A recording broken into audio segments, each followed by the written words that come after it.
This is Beekeeper Confidential, a show about the curious lives of bees and their beekeepers. I'm your host, Mandy Shaw.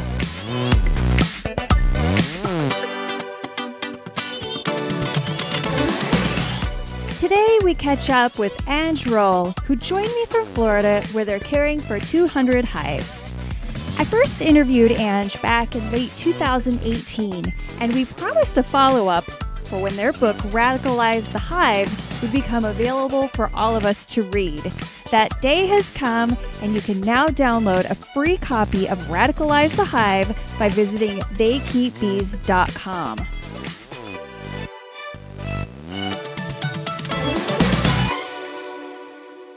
Can you hear me? Yes, I can. Okay, hi. How you doing? I'm okay. I'm adjusting to having the kids home all day, every day, and doing some homeschooling, if you can call it that. But it's strange, but I keep reminding myself that where I'm at, like, I feel so lucky with the resources that I have, and we have enough food to eat, and we have a safe place to hunker down. And I know that's not the case for so many people. So here you are, now a teacher and a full-time, all-the-time parent, and just running your business. Yes. And I've had to, I had a really epic client schedule lined up for April, and I had to cancel all of it.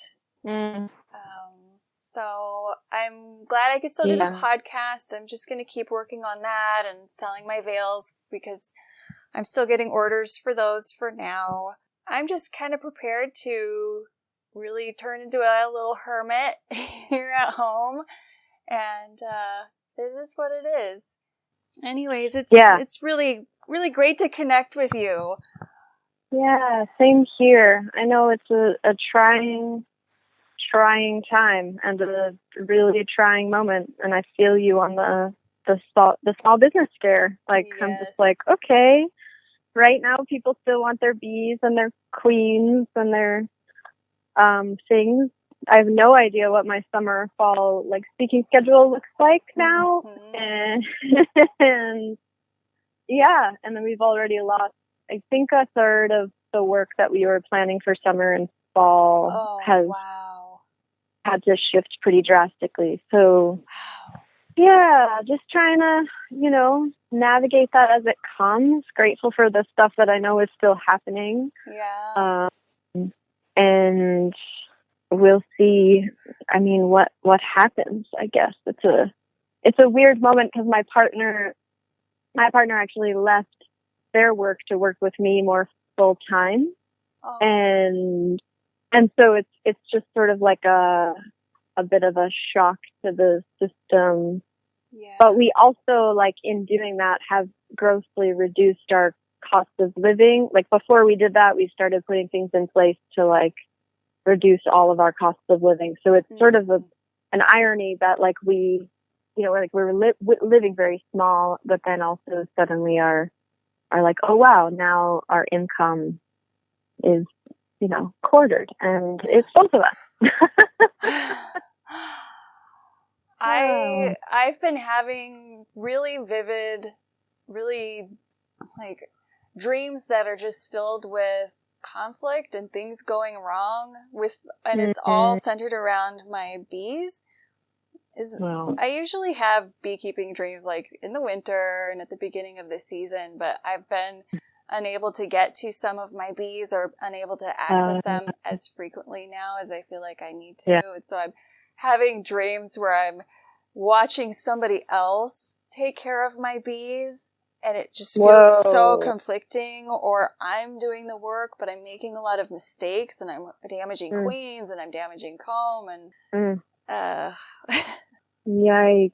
So your bees are largely, I'm sure most people's bees are on other people's property, right? So I have some here at home, and so that's given me something to sort of pacify myself with, but I have the majority of my colonies are at a farm, and I can go once in a while, but the kids they don't really tolerate being out there with me for long periods of time, which is crazy because there's a creek and there's horses and there's trees to climb and it's a really magical place, but they just don't want to be there for very long. And then I have bees on a rooftop downtown and I can't get out there. So they'll all swarm and make some beekeeper lucky.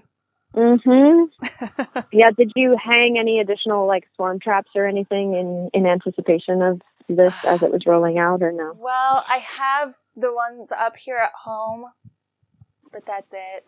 That's all I put up. Yeah.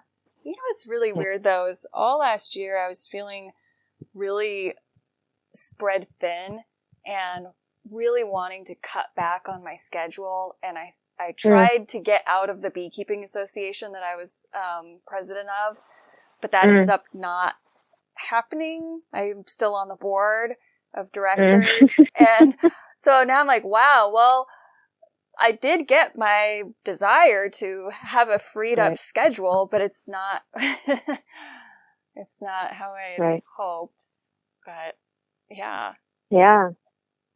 Yeah, I mean, in a lot of ways, all of us have this desire, all of us with any anti-capitalism inklings, right, have this desire to slow down or make things less chaotic for a while. And so it's an interesting moment that everyone has this pause, but then, like, how do we use it constructively? And obviously that's subjective based on privilege and access and capacity and mental health and whether or not you have children at home and whether or not you're in a place that feels like safe or sane to be, you know? So yeah.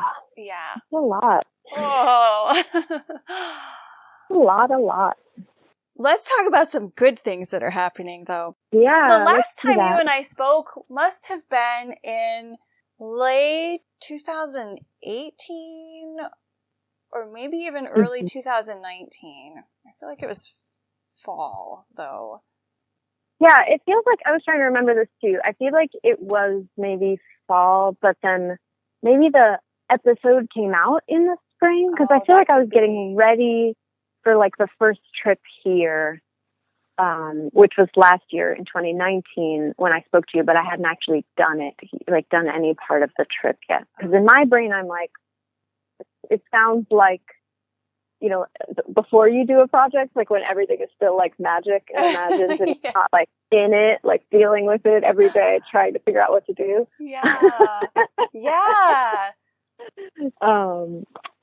So that was, so last year was the first year down here for me, full time for like the whole beekeeping season, starting in February and going through April. And for our beekeepers that are new to the show and haven't heard your episode or don't follow you on social media yet, you're in Florida. Yes, I am. So I split my time between the southern part of Central Florida, Martin County and what's called Indian River County. And then I spend my like May through October doing bee work in the western part of Massachusetts. So those are my 2 bee seasons, February to April, and then May to October. Yeah, and down here we do queen rearing, queen breeding, and raising. We prep nucleus colonies for folks, and then up north we pretty much follow the same calendar or schedule and do the same thing. And then we have a sort of byproduct of that operation in both places is comb honey and liquid raw honey that we also sell. That's our little operation. And we started doing the Florida run last year in 2019, but I've been coming down here for 2 years to do research and help out friends who are in the industry and sort of figure out how to fold this into my own work. Yeah. How do you integrate adding another state to your beekeeping operation when you're not a commercial beekeeper? Yeah, it's been pretty weird and wild. I have to be honest. So I contextually, like I grew up in New York City, but my mom and I moved to the southern part of Florida when I was 16. So pulled out of high school, brought to a new state, readapted. And so this place has always held sort of something for me, right? Like it's got a root sort of connection. So I started the process by just researching, like coming down here, getting some speaking gigs based on people I knew, reconnecting to old community, and just sort of building, like, what would it look like to do this? And I have friends down here, Sam Comfort, Taka Seville, who've been doing the migratory thing for a while. So they've been really incredible and supportive in, you know, helping me think through what that vision looks like. And then sort of from there, so having a bare bones root system, I just took a leap of faith last year and I started doing nuke orders. So nucleus colonies are small starter colonies. And people in the Northeast are really excited about it. They, you know, I had built up my beekeeping prowess in that area and people thought that I was competent enough to pull this off. And so I took half my bees down here in the fall of 2018 during the Brazilian pepper flow, and then left them here for the winter, and then basically came down here, camped, and lived out of my pickup truck for last year. Wow. Yeah, worked part-time with Sam, worked on my own nucleus colonies, and then I do remote consulting with organizations who are trying to build like equitable and cooperative structures in their businesses. And so I did that a little bit as well while I was here. And so I don't know, I guess it takes like some research, some knowing, some community, and definitely that capacity to move with my other work, to be remote and be able to do my work has been really important because it's helped build this part of the business where I'm now able to be with my bees a lot more, and for 2 full queen rearing seasons, which means I can make a living doing the thing that I love, you know. And so I was able to start shifting from just teaching and talking about bees to really working more in the production side as well, so that I have this more robust business. So many brave steps. So many. Truly, so many. Wow. And now you have an upgraded camper. You have this amazing red van. I do. Yes, Clifford's the big red van. It's a Ford E350, which means that she is a very large van that can also pull a trailer. So that gives us the capacity to pull like twice as many bees safely. Last year I did all this with like a Mazda B2500, which is basically just like a little like pickup truck with like a V6 engine that should not be pulling a trailer.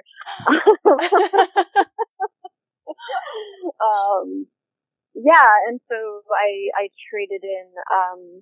We also had like a Toyota car, and last year we traded that in and got invested in a van.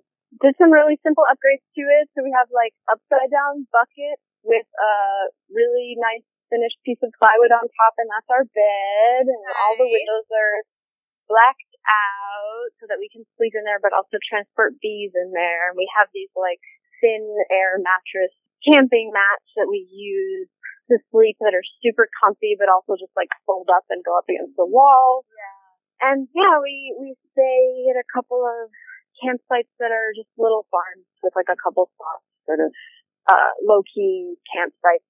And the one you're at now has the adorable ponies. Yes. So one of those farms that we stay at, we since added bees to their whole situation, and then when we work bees here, we get the pleasure of hanging out with their ponies, Noka and Wildfire, who have figured out that we make honey, because I think what happened is we're cutting comb honey, burr comb out of hives and leaving it, and they were coming over because they're super curious and like eating up the burr comb. And so now anytime we're in that yard, they're just like all up in our business, and I've never seen any mammal be like, cool, bees. Candy store is open. And then they'll be there for a few minutes, and then once the bees start actually flying in the air and buzzing around, then they run off. Because they don't actually like the buzzing. Yeah. And you did a TEDx talk, too. You've done a lot since we last spoke. Yeah, so it's been a pretty big, year since I last talked to you. I have officially published, and it will start going live to the public, my book that is called Radicalize The Hive, and that book is about community-centered beekeepers across the U.S., centering sort of more marginalized voices in the industry and talking about something that I call the Radicalize The Hive Manifesto, which is just like where beekeeping is at and what humans can learn from honeybees about building small radical community. And right now such a perfect time, I think, for people to embrace that concept. Yeah, it's really strange to have written that and then watched this moment unfold and think about all of the talk of mutual aid and building into the collective that's in that text that is all just lessons learned from honeybee hives, and be like, wow, this is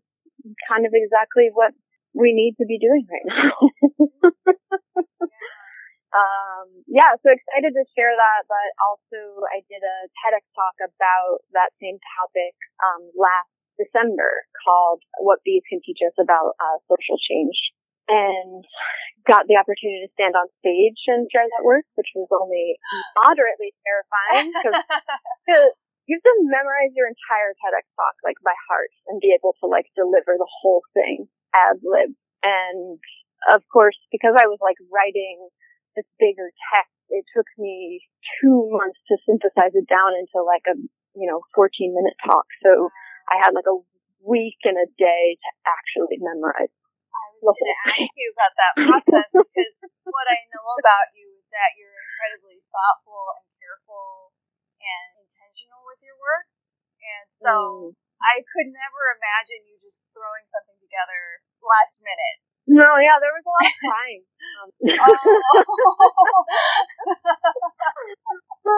Just that kind of there was a lot of really, a lot of rewrites and a lot of edits and a lot of trying to figure out what the most authentic voice was. And then, I don't know, sort of right down to the wire where it was you need to be able to memorize this within a week.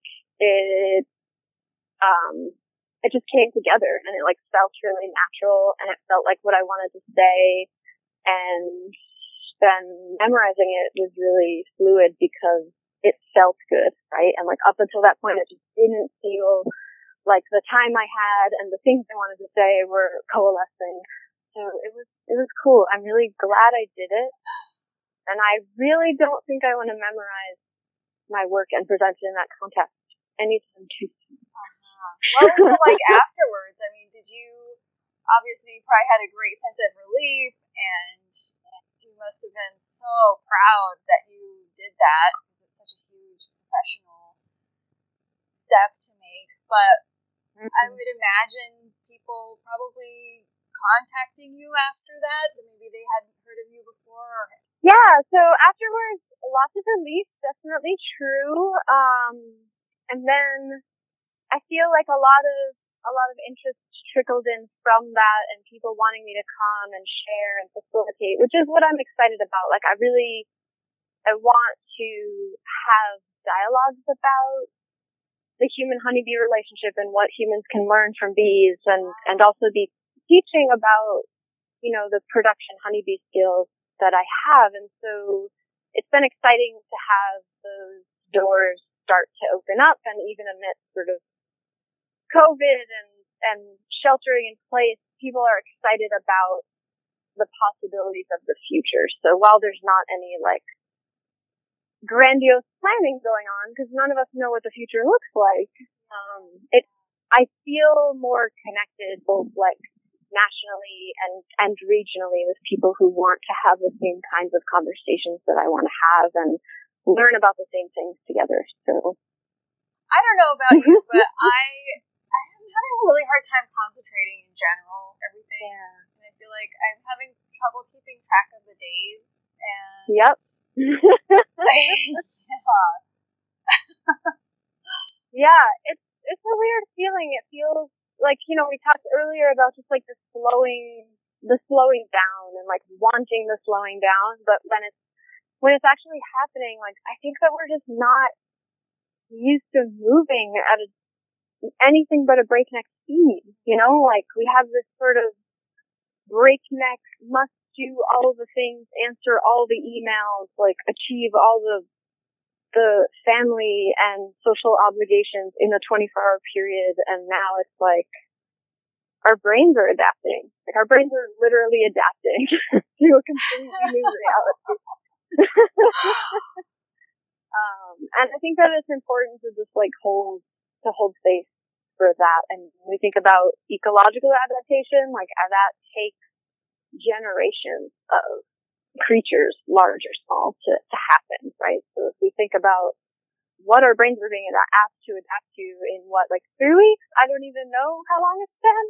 You know, 3 weeks ago, my partner and I were in Miami I was doing a talk and we were doing like live demos, and then right as we got back up to the area where we typically stay and where most of our bees are in Martin County, like all of this started kicking in. It was just this like gut kick, you know, because we were like, what do we do? Like, we can't really just leave. Like, we have 200 beehives in Florida right now, and it's, you know, it's like 40 degrees in Massachusetts, and it's raining every day. Hey, sounds like here in Portland. Yeah, exactly. So it's like, well, what do we do in that moment? And it took a lot of just like dialogues, like landowners, like, can we still work our bees on your land? And like, can we still camp here? And like, can we still use this resource here to figure out what people were and weren't comfortable with? And then a complete shift in that. And then like the sort of rollout of like canceling more recent things and figuring out what do we need to do to feel safe? Cause like a lot of people are home right now, and like home with their solid internet connections and their kitchens and their, you know, whatever you need to sort of feel like sheltered in place and hopefully safe.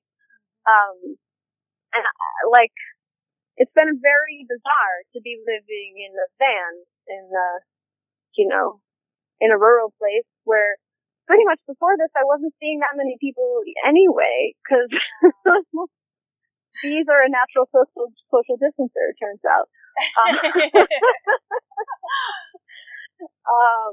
Yeah, so it's been like, do we just like up and go home? But the reality for me is I have something called rheumatoid arthritis, which is like an autoimmune, like related arthritic issue. And I've had it since I was like 30, and it puts me in a lot of pain. And when I'm having flare-ups and pain, my immune system is more compromised than it would be otherwise. And so going back into the weather that we'd have to go into if we went home is like more dangerous for me than if I like stay in place, live in a van, like really work hard to avoid, you know, public spaces and like take really good care of myself and take care of my bees. And so like the decision was sort of a natural one for me. But it still feels bizarre. It's like a whole, you know, like I'm doing the same thing that I was doing before, but there's this entire other adaptation happening simultaneously. And a sort of vigilance, right? Like we're all sort of vigilantly like, what's going to happen? Who's going to get sick? Who's going to need help? Am I going to need help? Like, what's going to happen in my community? Like, who can I support? Who can I support? What can I do? What can't I do? Like, I don't understand the toilet paper, and my only theory is like, is that people think that coronavirus and cholera are the same thing. And I don't know. Like, why do we need the toilet paper so bad? Like, I think toilet paper is one of those things that you can adapt to live without. Right. You have a squirt especially bottle, if you're in your house. Yes. Yeah, that's been a total trip to me. And I thought it was just in Florida because I was like, oh, that's just like Floridians are sort of responding in the same way that they would to a hurricane, right? Like stock up on your staples and toilet paper. But then I realized it was like happening everywhere, and I was like, this is a very fascinating phenomenon. Yeah. And I don't know if that's happening in other places in the world or if it's just here. And people living abroad or in other countries are looking at Americans and are poor handling of this outbreak and citizens responding by buying up all the toilet paper. Yeah, we're not looking great on the world stage right now. We're already for sure. on shaky ground, but this really yeah, this is probably a clincher for us. For sure. Well, it sounds like you're actually in a really, really safe place to ride this. Yeah, I mean, we feel good about where we are. We are going to be here beekeeping for a few more weeks, and then we have, paperwork to travel interstate to take our bees from Florida to Massachusetts because we stop and let the bees fly for a day. So we usually stop at a farm, unload all the bees, let them fly, then load them back up the next day, which kind of seems maybe a little insane from a labor standpoint, but is like, it means we can transport more bees in one trip if we let them all fly and we only drive at night. So it creates, How many hives are you going to move in one trip? Ooh, I think you said you have 200 colonies right down there. Yeah, we've just under 200 here. I think we're gonna try to move 120. Wow. And we'll probably do some combinations and leave, 50 here. Are you doing this without a forklift? So everything that I work is in those small comfort hives, which is the 12 by 12 by 6-inch box with the 11-inch spacing, and so we just move those by hand. And the nukes that we do are all 5-frame nukes. Those are like the heaviest hives that I have right now, which is really amusing. And those we do for our customers. We produce them by working lines up north and bringing them down south for one winter and then expanding them in the following spring, which is what we've done this season. So those we also do by hand. We sort of lighten the load of them, make sure they don't have like 2.5 frames of nectar. They don't weigh like, 70 pounds when we're moving them. They just weigh like 50. So we'll probably bring about 120 back, which is in half Langstroth, half comfort hives. And then start our northern expansion, but we didn't get to go home for our March trip, so I had to rely on a couple of friends to do our like late winter feeding, because it's still winter in Massachusetts, even though people will tell you it's spring. Yeah, so we sort of know what we're going into as far as our survival and where our bees are at, but we're not, it could be like full-blown swarm season by the time we get home. We'll see, I guess. And for your book, where can people find it? Yes. So it's being published through something called Pressbooks by the University of Massachusetts Library. And Pressbooks is really cool because it's all open source books that you can access, written by professors, experts in the field. And then because they're open source, the licensing is under Creative Commons, so people can actually adapt, riff, like change the things that I've published, and use them themselves as long as they give me, the original content creator, credit. So it creates this opportunity for open source learning, and sharing and adaptation of tools. And so the book will be available through Pressbooks. It's free. You can read it online through their system, or you can actually download a PDF copy for yourself. It is just an ebook right now, so we won't do a formal print publishing yet, but I am very interested in making that happen and excited about making it happen. I think it's just a whole additional layer of work that needs to be its own project. Yeah. Just get through this bee season and the pandemic first. Yeah, just a couple of things, small things. Yeah, Queen breeding season, global pandemic, no big deal. We'll talk about the book after that. To learn more about Ange, you can find them online at theykeepbees.com. I'll include links to their website and social media accounts at beekeeperconfidential.com. If you're enjoying the show and would like to join our most recent patrons, Mary Garrison and Sarah Troiano, you can visit patreon.com/Mandy Shaw. Thank you for your support. I hope you're all staying safe and healthy and enjoying your time with your bees. Until next time, may the buzz be with you.